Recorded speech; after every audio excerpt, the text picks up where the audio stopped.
Strong partnerships between Pine-Richland School District and our booster programs help provide our students with learning experiences outside the classroom that will help them develop lifelong skills and explore interests and passions as they prepare for life after high school. At least 2 times per year, district administrators, along with our athletic director, present an overview of best practices for booster groups to consider when working with coaches, students, families, and school district. This podcast was developed as a resource for new or experienced booster leaders to reference throughout the year. To download this presentation, type the URL located at the top of this page into your internet browser.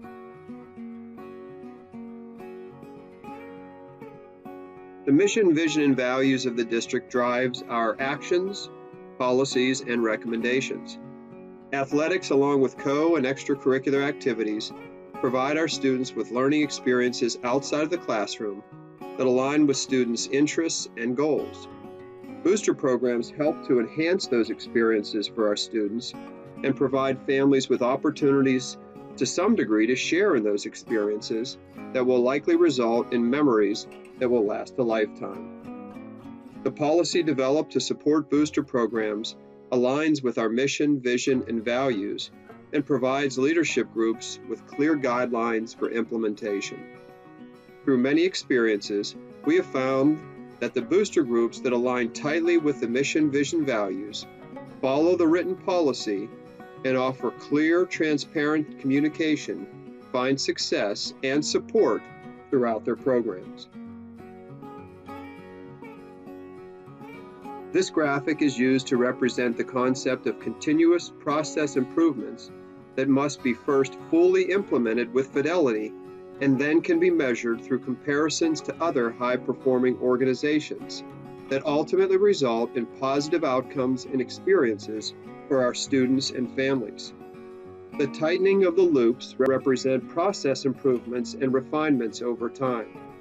Pine-Richland School District's booster policy has been refined over the years, and a number of processes linked to this policy have been modified based upon student, staff, and community feedback. We continue to make improvements each year and use a variety of communication tools to keep our booster groups updated and informed. High-quality, fully implemented processes provide organizations with opportunities to focus on results. At PR, we always strive to be well above the line. As booster leaders, you are not alone in supporting your groups. Pine-Richland administrators and our athletic director are here to support you along the way. If your program is aligned to athletic teams, please contact our Director of Athletics. If your program supports an academic or other school-based program, contact the building principal. All contact information is available on the district's website. This is an important concept slide that links back to the district's mission, vision, and values. We believe in the learning opportunities and experiences that come from athletics and co- and extracurricular experiences. Because of this belief, the district, school board, and community work to develop an annual budget to support those programs that provide the resources for students to participate and find success. In short, we provide what students need. Booster programs were designed to enhance the experience for students.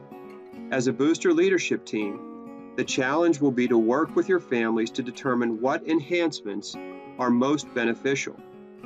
We often refer to these enhancements as the icing on the cake. Students will be successful without them, but they are nice to have. Identifying and clearly communicating a reasonable list of enhancements and justifications will provide your families with an understanding of the cost associated with your program. Our experiences have found that families are more likely to support booster initiatives when those enhancements are reasonable and available to all students. In addition to the administrative support mentioned earlier, the district provides a number of other resources to help new and existing booster board members. The PRSD Booster Policy Number 915 provides details related to each topic that we will discuss in this podcast. A number of years ago, a small group of highly engaged parents and community members formed PRUBO, which stands for Pine-Richland Unified Booster Organization. This organization advocates for, supports, promotes, and advances experiences that benefit the students of the district. They serve as the umbrella organization to support all of our booster groups. Use the link in this presentation to get connected to PRUBO. They provide resources and guidance around best practices. The district has designed an entire section of the website around booster groups and processes. The link to the booster website will provide you with step-by-step guides for topics such as advertising, fundraising, ticket sales, communication opportunities, and donation requests. As booster groups work to share clear communications with families, it is important for you to clearly communicate who is speaking. Often, parents are unsure if the message is coming from the district or the booster groups. All written and verbal communications should begin with a clear disclaimer indicating who is speaking. For example, communications inviting families to register without proper identification can create confusion and misunderstandings. If there is a booster program registration event, clearly state it in your advertisement that the registration is for the booster group and not the athletic team or school program. This eliminates confusion and helps build trust. If your booster group was recognized and approved by the Pine-Richland School Board, then you are affiliated with the school district and must abide by our policies and regulations. The district is unable to and is not interested in monitoring closely all booster groups. These rules and regulations were designed to protect the booster organizations, families, and district. An example related to public school district affiliations is the separation of church and state. During year-end banquets, it may be common for someone to ask for a moment of silent reflection before the meal. This is permissible and appropriate. However, a person leading a prayer aligned to a specific religion would not be appropriate out of respect to the diversity of our families. After the budget is developed, sharing the detailed line items of the budget is recommended. This practice assists families in understanding where their registration fees and fundraising dollars go. It also provides opportunities for the leadership groups and members to prioritize the items to avoid overburdening families with fees or fundraising events.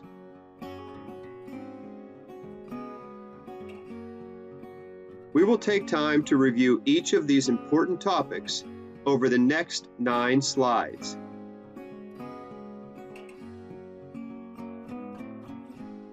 Application timelines for board approval are listed in Policy 915. Finalized list of officers are due by July 31st each year. Changes can be submitted as they become available. Annual accounting audits are due by September 30th from the previous year. All applications should be submitted to the Director of Athletics for any athletic-affiliated booster group and to the building principal for all other booster groups. Once board approved, district liability coverage is available for all approved events. Some booster groups select to secure additional coverage. This decision is determined on a group-by-group basis. This statement applies to all school district school board approved organizations. Parent or guardian participation shall not be required as a prerequisite for a student's participation in and/or receipt of the full opportunity and benefit of the team, club, or activity for which the student has elected to participate. It is understood and written into Policy 915 that additional fees associated with partially funded sports will be required, but those fees should not include registration for the booster program. Cooperative fundraising is prohibited. Cooperative fundraising is defined as when a group's members join together cooperatively to raise money and then credit the funds raised or the time spent volunteering to the individuals who participated in raising the money. All fundraising revenue should be deposited into the Boosters Program's general fund and distributed evenly across all students affiliated with a sport or activity. Those funds are not reserved only for those who participated in the fundraiser. Understanding these regulations are important as booster groups develop their budgets to ensure costs associated with booster groups do not overburden families or booster programs. In effort to provide our booster groups with additional revenue-generating opportunities, the district developed an advertising policy. Specific guidelines related to advertising are available on the district's webpage. Advertising on school property must be approved by the Director of Athletics, building principal, or for district-wide events, the Director of Communications.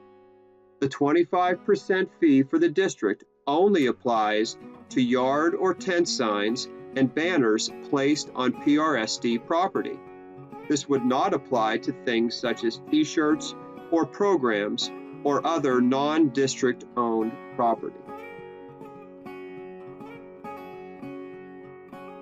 Booster groups are encouraged to use district facilities. Significant discounts are available to board-approved booster groups for the use of school facilities. District contact information is available on this slide. Please plan ahead to ensure the space you are requesting is available. Fundraisers are an important part of our booster programs. The district has developed a fundraiser request form that must be submitted prior to scheduling any fundraiser. Up to 5 different fundraisers can be submitted in one form. The Director of Athletics or building principal will receive an email notice when fundraisers are submitted. They will respond to your request within 5 school days. If small games of chance are part of the fundraisers, a small game of chance license must be secured in advance of submitting the request. It should be clearly communicated to booster families that participating in fundraising is not a requirement. This concept links back to building a fair, reasonable budget to ensure families are not overburdened with costs or fundraising requests.